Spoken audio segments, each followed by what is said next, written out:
Football में कभी कभी एक सिग्नेचर, एक टेक ओवर उस पूरी क्लब की हिस्ट्री को हमेशा के लिए बदल देती। आज हम बात करने वाले हैं ऐसे टॉप 5 क्लब टेकओवर्स के बारे में जिन्होंने सिर्फ क्लब को सक्सेसफुल नहीं बनाया बल्कि क्लब्स की कल्चर, पहचान और फ्यूचर को रिलेट कर दिया। Deal looked close, but Saudi involvement let them down. Popular manager lost the patience.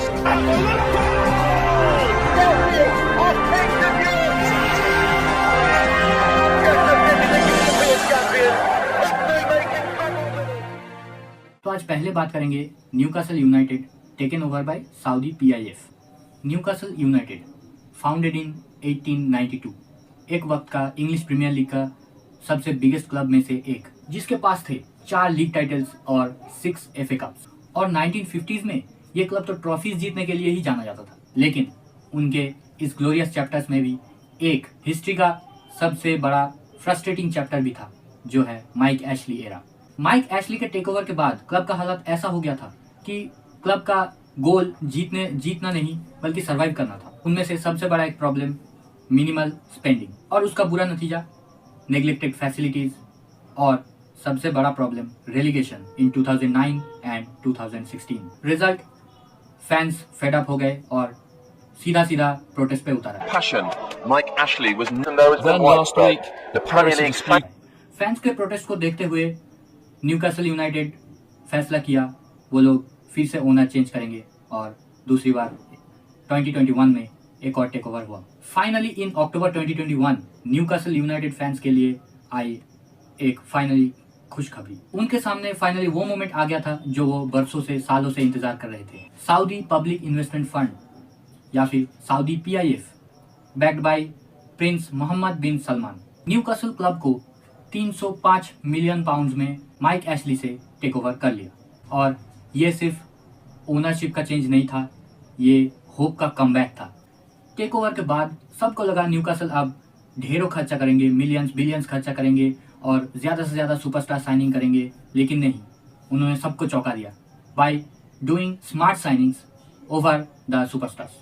पहले उन लोगों ने लाया इस प्रोजेक्ट का फाउंडेशन, और इस फाउंडेशन में थे 2 नाम, Eddie Howe and Dan Ashworth. Eddie Howe एक यंग एंड प्रॉमिसिंग मैनेजर, और डैन एशवर्थ फुटबॉल के बेस्ट स्पोर्टिंग डायरेक्टर्स में से एक। और उन लोगों ने लाए कुछ हाई पोटेंशियल से भरे players like Bruno Guimaraes from Lyon, Kieran Trippier from Atletico Madrid, Sven Botman from Lille and Alexander Isak from Real Sociedad. लेकिन सऊदी पीआईएफ यहीं तक नहीं रुकी, उन्होंने सिर्फ स्क्वाड नहीं बल्कि पूरा क्लब ही अपग्रेड कर दिया। They also invested in training facilities, academy developments and scouting networks. और जब प्लानिंग सही हो, रिजल्ट्स तो आने ही होते हैं। 20 साल बाद चैंपियंस लीग की qualification, Newcastle United gained the qualification in Champions League after 20 years, and they ended the trophy drought after 70 years by winning Carabao Cup in 2025। Newcastle की कहानी ये प्रूव करती है कि सक्सेस को खरीदा नहीं, बिल्ड और अचीव किया जाता है। जो क्लब कभी अंधेरे में था, आज वो विजन और बिलीफ के साथ अपने ब्राइट फ्यूचर की तरफ बढ़ रहा है। सो नंबर 4 पे आते हैं Liverpool take over by Fenway Sports Group या फिर एफएसजी। लिवरपूल फुटबॉल क्लब एक क्लब ने एक लेगेसी है, 18 league titles, 5 champion leagues and one of the feared club of football. लेकिन 2000s के एंड तक ये क्लब एक क्राइसिस में थी। तब के टाइम में ओनर्स थे टॉम हिक एंड जॉर्ज जिलेट, जो ये क्लब्स को वो सक्सेस जो ये क्लब डिजर्व करती है उधर तक पहुंचा नहीं पा रही थी। Liverpool football club 400 million pounds की डेब्ट में डूबी हुई थी, और इतना बुरा हाल था कि वो उनके प्लेयर्स की वेजेस तक टाइम में पे नहीं कर पा रहे थे। इन सब से तांग आके फैंस फेडअप हो गए और प्रोटेस्ट करने लगे, और लिवरपूल का नाम ट्रॉफी से ज्यादा क्राइसिस आ गई। उसके बाद इन अक्टूबर 2010 जब लग रहा था सब खत्म हो जाएगा, तभी आया एक silent but powerful take over. Fenway Sports Group, एक अमेरिकन स्पोर्ट्स इन्वेस्टमेंट ग्रुप ने लिवरपूल को बाय किया 300 मिलियन पाउंड्स में। ये टेक ओवर फ्लैशी नहीं था, लेकिन यही टेक ओवर बाद में जाके लाइफ सेविंग साबित हुआ। एफएसजी का क्लियर प्लान था, क्लब का डेट क्लियर करो, क्लब्स को स्टेबल बनाओ और फिर स्मार्ट डिसीजंस लो। शुरू में एफएसजी के लिए फैंस थोड़े स्केप्टिकल थे क्योंकि वो बिग साइनिंग्स नहीं कर रहे थे, लेकिन यही एफएसजी का मेन मोटो था कि स्मार्ट साइनिंग्स करो। एफएसजी ने फुटबॉल को बिजनेस नहीं एक सिस्टम की तरह ट्रीट किया। उन्होंने क्लब का बेस स्ट्रॉन्ग किया bye data driven recruitment, analytics based scouting and long term vision. और इन 2015 उनके प्रोजेक्ट का सबसे बड़ा डिसीजन आया by signing Jurgen Klopp from Dortmund. Klopp सिर्फ ऐसा मैनेजर नहीं आया था, वो आया था इस क्लब को उसका खोया हुआ पहचान फिर से वापस दिलाने के लिए। एफएसजी ने सुपरस्टार्स के बजाय स्मार्ट साइनिंग्स किया, जैसे कि Mohamed Salah and Alisson Becker from AS Roma, Sadio Mane and Virgil van Dijk from Southampton and many more. FSG ने सिर्फ स्क्वाड नहीं, क्लब का इंफ्रास्ट्रक्चर और स्काउटिंग नेटवर्क को भी अपग्रेड किया विद एनफील्ड का एक्सपेंशन, एक से training centre and modern sports analytics and science.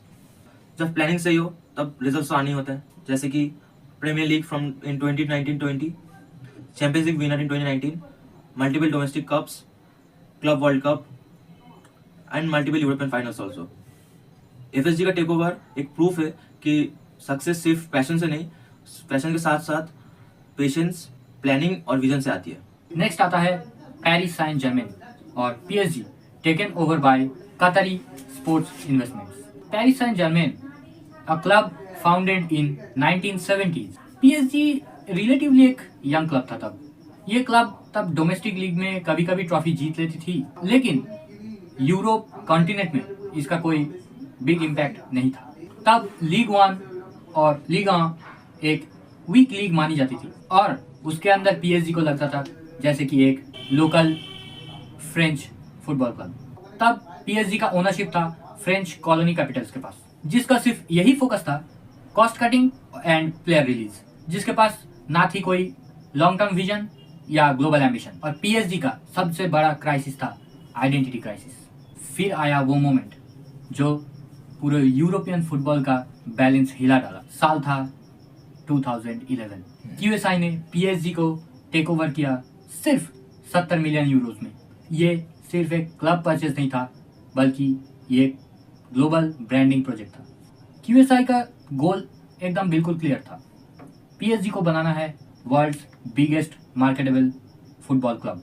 क्यूएसआई के आते ही उनकी स्ट्रेटेजी क्रिस्टल क्लियर थी, superstars plus style plus spotlight. सबसे पहले आई उनके statement signings like Zlatan Ibrahimovic and Thiago Silva from AC Milan. फिर आया फुटबॉल हिस्ट्री का सबसे shocking moment, Neymar junior from FC Barcelona at the world record transfer of 222 million euros.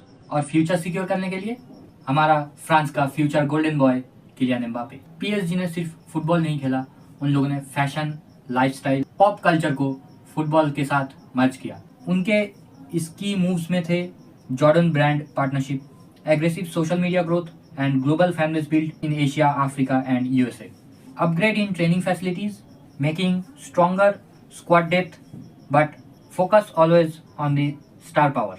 और उसके बाद क्या हुआ? डोमेस्टिक डोमिनेंस, वो तो ऑलमोस्ट उन लोगों के पास ही आ गया। 10+ Liga title, multiple Coupe de France and domestic trophies, और finally Champions League in 2025। PSG का टेकओवर सिर्फ ट्रॉफीज के लिए नहीं था, ये टेकओवर था ग्लोबल प्रेजेंस, डोमिनेशन और पावर के लिए। सो नंबर 2 पे आते हैं चेल्सी का takeover by Roman Abramovich. Chelsea एक हिस्टोरिक क्लब था, लेकिन रिसेंट टाइम में सक्सेसफुल नहीं। Founded in 1905, Stamford Bridge iconic था, फैंस लॉयल थे, लेकिन ट्रॉफीज रेयर थी।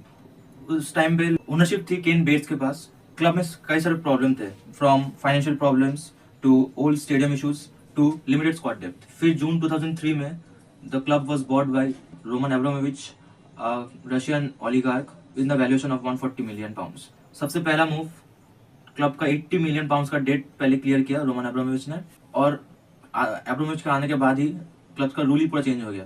पैसों की कोई कमी नहीं थी, लेकिन परफॉर्मेंस में no compromise. Under Roman Abramovich club ने सबसे पहले साइन किया the special one Jose Mourinho, जो जस्ट इसके पहले साल ही यूसी जीत के आ रहा था विद पोर्तो, और जोसे मोरिनो को बैक किया गया with world class signings like Claude Makelele, Frank Lampard and Didier Drogba. Roman Abramovich ने चेल्सी का एकेडमी कोबहम को भी डेवलप किया, जहां से legendary player like John Terry भी आए, और आपके टाइम में Cobham is one of the best football academy in the world, producing world class players regularly. After this much of investment, results तो आने ही थे, so club won multiple trophies including 5 Premier Leagues in 2005, 2006, 2010, 2015 and 2017. Even they won Champions League in 2012 and 2021 and multiple FA Cups and domestic cups. Roman Abramovich's takeover of Chelsea made the club Premier League's first modern super club. और number 1, which is the best takeovers of all time in the football history, is Manchester City, taken over by Sheikh Mansour. Manchester City, a historic club founded in 1880s.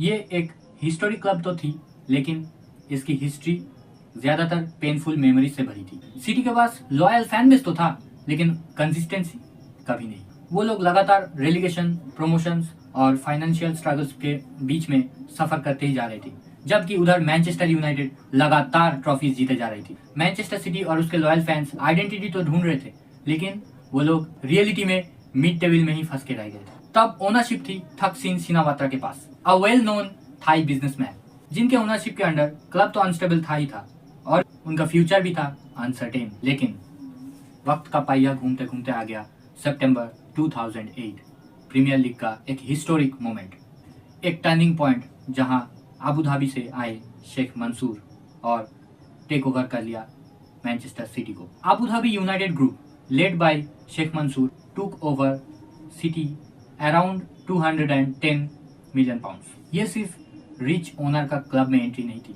या take over नहीं था, ये club का revolution था।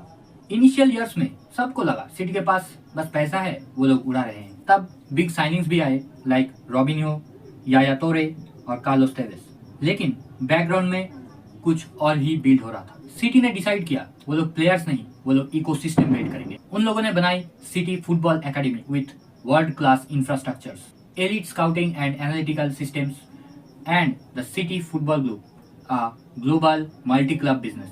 और सबसे game changing decision was appointing Pep Guardiola as a manager in 2016। फिर आए smarts plus elite signings like Kevin de Bruyne, Bernardo Silva, Rodri and Erling Haaland. और जो लोग बोल रहे थे कि सिटी के पास अंधा पैसा है और वो लोग सिर्फ उड़ा रहे हैं, उनके सामने रिजल्ट ने सब कुछ बयां कर दिया। उन लोगों ने प्रीमियर लीग टाइटल्स उठाए multiple between 2012 to 2024, domestic trebles उठाए और फाइनली चैंपियंस लीग इन 2023।